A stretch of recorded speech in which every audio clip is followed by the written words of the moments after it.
ಸಚಿವ H D Kumaraswamy ಅವರು ಮತ್ತೊಮ್ಮೆ ಗದ್ದೆಗಿಳಿದು ನಾಟಿ ಹಾಕುವ ಮೂಲಕ ನಾನು ರೈತ ಅನ್ನೋ ಒಂದು ಸಂದೇಶವನ್ನು ಕೂಡ ಸಾರಿರುವಂಥದ್ದು. ಇದೀಗ ನಮ್ಮೊಟ್ಟಿಗೆ ಕೇಂದ್ರ ಸಚಿವ ಎಚ್ ಡಿ ಕುಮಾರಸ್ವಾಮಿ ಅವರು ಇದ್ದಾರೆ. ಅವ್ರನ್ನ ನಾನು ಮಾತಾಡ್ತಾ ಹೋಗ್ತೀನಿ. ಸರ್, ಇವತ್ತು ನೀವು ಗದ್ದೆಗಿಳಿದು ನಾಟಿಯನ್ನು ಹಾಕಿದ್ದೀರಿ, ಏನು ಹೇಳ್ತೀರಿ ಸರ್? ಇದು ನಮ್ಮ ಮೂಲ ಕಸುಬೆ. ನಾನು 2018ರಲ್ಲಿ ರಾಜ್ಯದ ಮುಖ್ಯಮಂತ್ರಿಯಾಗಿ ಭಾಗವಹಿಸಿದ್ದೆ. ಈ ಬಾರಿ ಸಂಸತ್ ಸದಸ್ಯನಾಗಿ ಕೇಂದ್ರದ ಮಂತ್ರಿಯಾಗಿ ಭಾಗವಹಿಸಿದ್ದೇನೆ.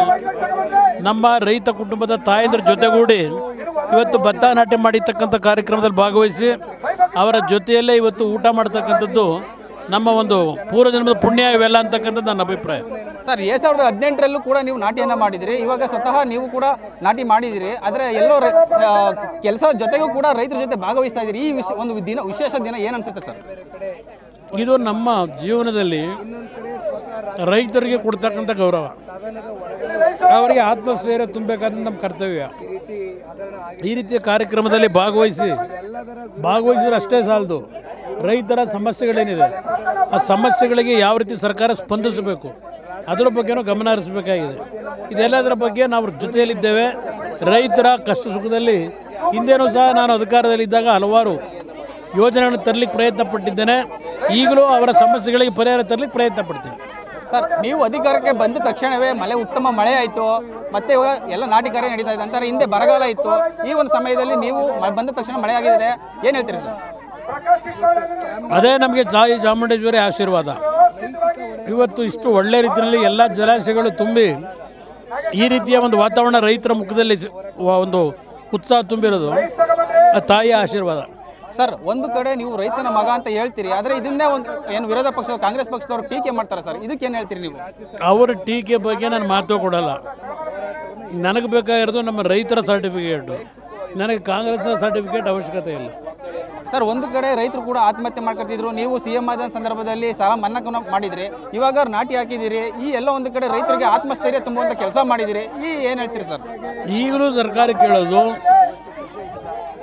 ರೈತರ ಜೊತೆ ಅವ್ರ ಕಷ್ಟಗಳೇನಿದೆ ಅದಕ್ಕೆ ಸ್ಪಂದಿಸಿ ರೈತರ ಬದುಕನ್ನು ಸರಿಪಡಿಸಬೇಕು. ಅದು ಕೇಂದ್ರ ಸರ್ಕಾರದಿಂದಲೂ ಆಗಬೇಕು, ರಾಜ್ಯ ಸರ್ಕಾರದಿಂದಲೂ ಆಗಬೇಕು. ಅದಕ್ಕೆ ನಾವು ರೈತರ ಪರವಾಗೇ ಇದ್ದೇವೆ.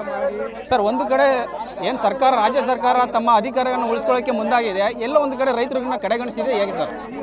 ರಾಜ್ಯ ಸರ್ಕಾರ ಎಲ್ಲ ಅಭಿವೃದ್ಧಿ ಕಾರ್ಯಕ್ರಮಗಳನ್ನು ಸ್ಥಗಿತಗೊಳಿಸಿದ್ದಾರೆ. ಸರ್ಕಾರಕ್ಕೆ ಅಭಿವೃದ್ಧಿ ಬೇಕಿಲ್ಲ. ರಾಜ್ಯ ಸರ್ಕಾರದ ಖಜಾನೆಗೆ ಜನತೆ ಏನು ಹಣ ತುಂಬಿಸ್ತಾರೆ ಅದನ್ನು ಲೂಟಿ ಹೊಡೆಯತಕ್ಕಂಥ ಹೆಚ್ಚಿನ ಮಗ್ನವಾಗಿದ್ದಾರೆ. ಅವರಿಗೆ ಯಾರ ಬಗ್ಗೆನೂ ಒಂದು ಕನಿಷ್ಠ ಸೌಜನ್ಯಕ್ಕೂ ಚಿಂತನೆ ಇಲ್ಲ. ಸರ್, ರೈತರು ಸಾಲ ಮನ್ನಾ ಮಾಡಬೇಕು ಅಂತ ನೀವು ಮುಂದಾಗಿದ್ರಿ, ಆದರೆ ಎಲ್ಲೋ ಒಂದು ಕಡೆ ಹಿಂದೆ ಬರಗಾಲದಂಥ ಪರಿಹಾರ ಕೂಡ ರೈತರು ತಲುಪಿಲ್ಲ. ರೈತರು ಕೂಡ ಆಕ್ರೋಶಗೊಂಡಿದ್ದಾರೆ ಸರ್ಕಾರದ ಬಗ್ಗೆ.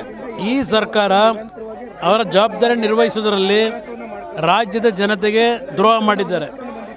ಇದನ್ನು ಜನತೆನೂ ಗಮನಿಸಬೇಕು ಅನ್ನೋದು ನನ್ನ ಅಭಿಪ್ರಾಯ. ಈ ಗ್ಯಾರಂಟಿಗಳಿಂದ ಎಲ್ಲೋ ಒಂದು ಕಡೆ ರಾಜ್ಯದ ಜನತೆಗೆ ಅನ್ಯಾಯ ಆಗ್ತಿದೆ ಸರ್. ಅದು ಜನಸಾಮಾನ್ಯರಲ್ಲಿ ಪ್ರಾರಂಭ ಆಗಿದೆ. ಜನಸಾಮಾನ್ಯರಲ್ಲಿ ಗ್ಯಾರಂಟಿ ಹೆಸರಿನಲ್ಲಿ ಗ್ಯಾರಂಟಿ ಕಾರ್ಯಕ್ರಮವೂ ಉಪಯೋಗ ಬರಲಿಲ್ಲ, ಇಲ್ಲ ರಾಜ್ಯದ ಬಗ್ಗದಕ್ಕೂ ಇವತ್ತೇನು ಲಾಭ ಬರಲಿಲ್ಲ. ಇವತ್ತು ಸರ್ಕಾರ ಇಂಥ ಕಾರ್ಯಕ್ರಮಗಳ ಮುಖಾಂತರ ರಾಜ್ಯ ಸರ್ಕಾರ ದಿವಾಳಿ ಆಗ್ತಾ ಇದೆ. ಸರ್, ಇದರ ಜೊತೆಗೆ ಉಪಮುಖ್ಯಮಂತ್ರಿಗಳಾದ DK ಶಿವಕುಮಾರ್ ನಿಮ್ಮ ವಿರುದ್ಧ ಒಂದು ಸಮರವನ್ನು ಸಾರಿದ್ದಾರೆ, ಸವಾಲುಗಳಾಗ್ತಾರೆ. ಇದ್ರ ಬಗ್ಗೆ ಏನು ಹೇಳ್ತೀರಿ ಸರ್? ಅದಕ್ಕೆಲ್ಲ ಉತ್ತರ ಕೊಡೋಣ ಸಮರ್ಥವಾಗಿದ್ದೇವೆ. ಅಂದರೆ ಮಂಡ್ಯದಲ್ಲಿ ನಿಮ್ಮ ಒಂದು ವಿಡಿಯೋಗಳನ್ನ ಅಂತಂದರೆ ಹಿಂದೆ ಏನೇನು ಮಾತಾಡಿದ್ರಿ BJP ವಿರುದ್ಧ, ಆ ಈ ವಿಡಿಯೋಗಳನ್ನ ಬಿಡುಗಡೆ ಮಾಡ್ತಾರೆ. ಸ್ವತಃ ನಿಮ್ಮ ವಿರುದ್ಧ ಒಂದು ಆಕ್ರೋಶವನ್ನು ಕೂಡ ವ್ಯಕ್ತಪಡಿಸ್ತಾರೆ. ಈಗ ನೆನ್ನೆ ನಾನು ಅವರೇನೇನು ಮಾತಾಡಿದ್ದಾರೆ ಹುಟ್ಟಿಲ್ಲ, ಅದಕ್ಕೆ ಉತ್ತರ ಕೊಡಲಿ, ಆಮೇಲೆ ಮಾತಾಡಿ. ಇದಿಷ್ಟು ಏನು ಮಾಜಿ CM ಹಾಗೂ ಕೇಂದ್ರ ಸಚಿವ ಎಚ್ ಡಿ ಕುಮಾರಸ್ವಾಮಿ ಅವರ ಮಾತಾಗಿರುವಂಥದ್ದು. Prashant, news one Kannada, Mandya.